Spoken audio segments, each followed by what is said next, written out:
মাত্র ২ মাসের জন্য থাইল্যান্ডের পাতারার্তন পাসারাকে নিয়োগ দিয়েছিল বাংলাদেশ টেবিল টেনিস ফেডারেশন, কিন্তু চুক্তি শেষে দেশে ফিরে গেছেন এই কোচ। তবে টেবিল টেনিস ফেডারেশন এবার ইরান থেকে আনছে আরেক নতুন কোচ মিদিয়া লুৎফুল্লাহ নাসাবি।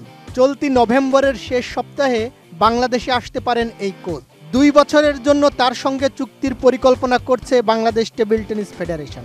মিদিয়া ইরানের সাবেক জাতীয় চ্যাম্পিয়ন খেলোয়াড়। তিনি বিশ্ব টেবিল টেনিস ফেডারেশনের লেভেল 1 ও লেভেল 2 কোচেস কোর্স করেছেন। কুর্দিস্তান টেবিল টেনিস বোর্ডের কোচ হিসেবে কাজ করেছেন। এছাড়া ইরান জাতীয় দলের কোচ হিসেবে কাজ করেছেন ২০২০ থেকে ২০২৩ পর্যন্ত। হাংজুতে অনুষ্ঠিত ১৯তম এশিয়ান গেমসে ইরান জাতীয় দলের সহকারী হিসেবে কাজ করেছেন তিনি। দীর্ঘদিন ধরেই বাংলাদেশের টেবিল টেনিসে সাফল্য খরা। আন্তর্জাতিক প্রতিযোগিতায় পদকও আসছে না সেভাবে, কারণ কখনো অল্প মেয়াদে দেশীয় কোচের অধীনে অনুশীলন করেন খেলোয়াড়েরা, কখনো বিদেশি কোচও থাকেন অল্প কিছুদিন। কিন্তু এবার দীর্ঘমেয়াদে এই কোচের সঙ্গে চুক্তি করা হবে বলে জানালেন বাংলাদেশ টেবিল টেনিস ফেডারেশনের সাধারণ সম্পাদক মাকসুদ আহমেদ সনেট। তিনি জানান একই সঙ্গে জাতীয় ও বয়সভিত্তিক দলও অন্তর্ভুক্ত করা হবে প্রশিক্ষণে। আমরা তাকে চেষ্টা করব ২ বছর অন্ততপক্ষে প্রাথমিকভাবে চুক্তিবদ্ধ করতে, যাতে সার্বিক একটা প্রশিক্ষণের প্ল্যান নিয়ে এগোতে পারি আমরা।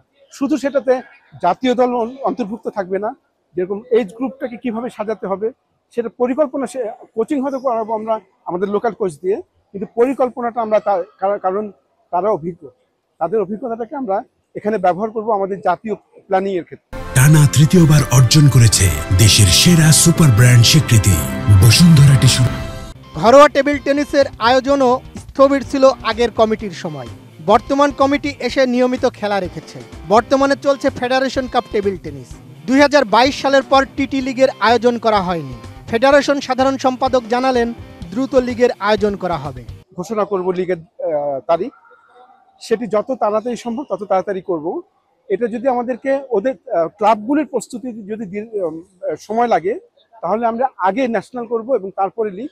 যদি তারা মোটামুটি একটা গ্রহণযোগ্য সময়ের মধ্যে যদি লিগ অনুষ্ঠানের জন্য প্রস্তুতি নিতে পারে, তাহলে আমরা যেটা করব লিগটাকে আগে করে ন্যাশনাল করব। এর মধ্যে আমাদের পরিকল্পনা রয়েছে যে আমরা বয়স ভিত্তিক ন্যাশনাল করব এবং সেটির সাথে সাথেই আবার আন্ডার-19 এবং সিনিয়র ন্যাশনাল করে ফেলব।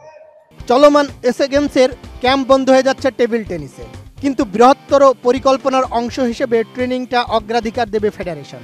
আমরাও স্থগিত করব, কিন্তু আমাদের বৃহত্তর পরিকল্পনার অংশ হিসেবে ট্রেনিংটা কিন্তু একটা প্রাধিকার পাবে।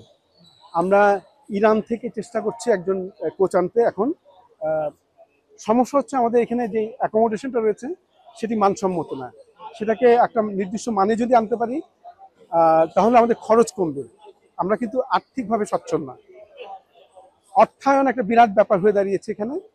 আমরা চেষ্টা করছি যে এই সচ্ছলতা আনতে, এবং অবশ্যই কোচিং চলবে যেভাবেই হোক, টাকা আমরা জোগাড় করব। বাংলাদেশের টেবিল টেনিসে শুরু হচ্ছে এক নতুন অধ্যায়। থাইল্যান্ডের কোচকে হাতছাড়া করার পর আসছে ইরানের অভিজ্ঞ কোচ, যিনি এনে দিতে পারেন আন্তর্জাতিক মানের কোচিং ও পরিকল্পনা। দীর্ঘমেয়াদী চুক্তি, বয়সভিত্তিক দল গঠন, নিয়মিত ঘরোয়া টুর্নামেন্ট এবং দ্রুত লিগ আয়োজনের মাধ্যমে ফেডারেশন যে রোডম্যাপ তৈরি করেছে তা এই খেলার ভিতকে নিশ্চিতভাবেই শক্ত করবে।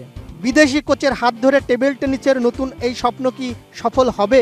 সময়ই তার উত্তর দেবে। তবে এটা নিশ্চিত, বাংলাদেশের টেবিল টেনিস আবারও পিং পং বলের শব্দে মুখরিত হতে চলেছে। বদিউজ্জামান মিলন, এটিএন নিউজ।